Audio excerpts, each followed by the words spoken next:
అరే ఏం లేదు, త్వరగా పూజ కానివ్వండి పంతులు గారు. అమ్మా లక్ష్మి,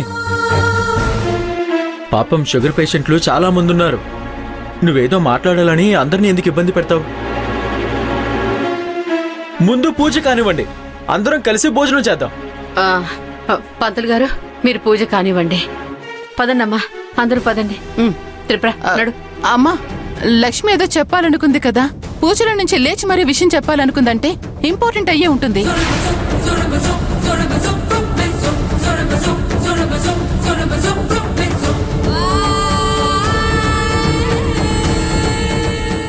అయ్యో అలాంటిదేం లేదక్క. ఈ పూజని నువ్వు అమ్మ కలిసి చేయాలని లక్ష్మి కోరుకుంది, అదే చెప్పాలనుకున్నారు అంతే.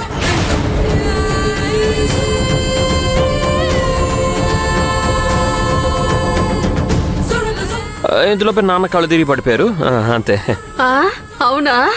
అయ్యో నా కోడలు బంగారు తల్లి, చూసారా? అందరు విన్నారా? నా కోడలికి నేనంటే ఎంత ప్రేమో. రా తల్లి రా, పద. హరి పద. త్రిపుర పద. లక్ష్మి కూర్చోమ్మా, కూర్చో. కూర్చోండి. కానివ్వండి పంతులు గారు, కానివ్వండి. ఇదిగో తీసుకో.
ज्येष्ठराजं ब्रह्मणां ब्रह्मणस्पत आन शृण्वन्नोतिभिः सीदसादनं प्रणो देवी सरस्वती वाजेभिर्वाजिनीवती धीनामवित्र्यवतु गणेशाय नमः सरस्वत्यै नमः श्रीगुरुभ्यो नमः हरिः ओम् यस्यो नाम रूपाभ्यां या देवी सर्वमङ्गला तयो संस्मरणात् पुंसां सर्वतो जयमङ्गलं लाभस्तेषां जयस्तेषां कुतस्तेषां पराभवः एषामिन्दीवरस्यामो हृदयस्थो जनार्दनः आपदामपहर्तारं दातारं सर्वसम्पदां लोकाभिरामं श्रीरामं भूयो भूयो नमाम्यहम् सर्वमङ्गलमाङ्गल्ये शिवे सर्वार्थसाधिके शरण्ये त्र्यम्बके देवी नारायणी नमोऽस्तुते।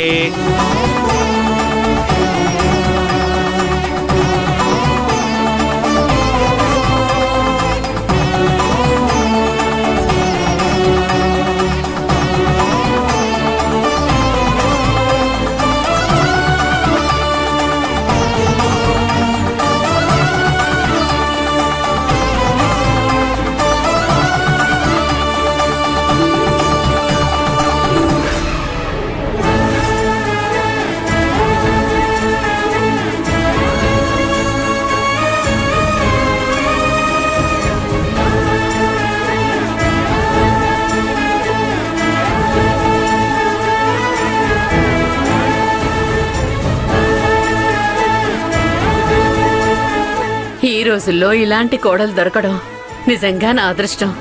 కొంతమంది కోడళ్ళు అత్తలని శత్రువుల్లా చూస్తారు, కానీ నా కోడలికి మాత్రం నేనంటే ఎంత ప్రేమో ఎంత అభిమానమో మాటల్లో చెప్పలేను. నేను నా ఇంటికి కోడల్ని తెచ్చుకోలేదు, కూతుర్ని తెచ్చుకున్నాను.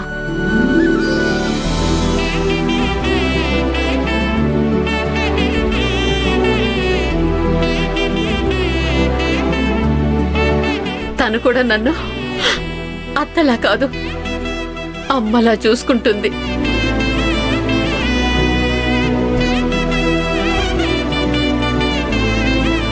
అంతేకాదు ప్రతి చిన్న విషయాన్ని అత్తయ్య ఇదెలా ఉంది, నేను ఈ పని చేయొచ్చా ఆ పని చేయొచ్చా అని ప్రతిదీ నన్నే అడుగుతుంది.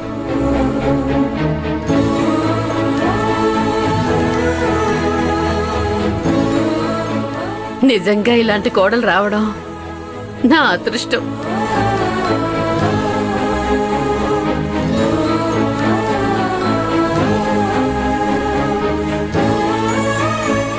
మధ్యతరగతి ఇంటి నుంచి వచ్చిన కొందరు కోడళ్లకి అత్తలంటే కనీస గౌరవ మర్యాదలు లేవు.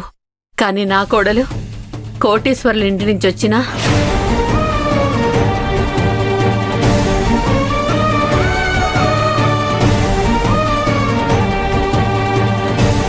గొప్ప చదువులు చదువుకున్నా, మంచి ఉద్యోగం చేస్తూ సంపాదిస్తున్నా కూడా కించిత్తు గర్వం కూడా లేదు.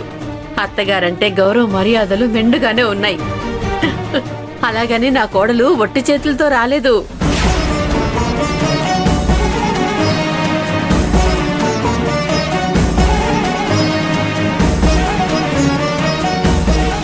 పాతిక లక్షల డబ్బు, 25 తులాల బంగారం తెచ్చినా కూడా ఇంత గర్వం కూడా కనిపించదు.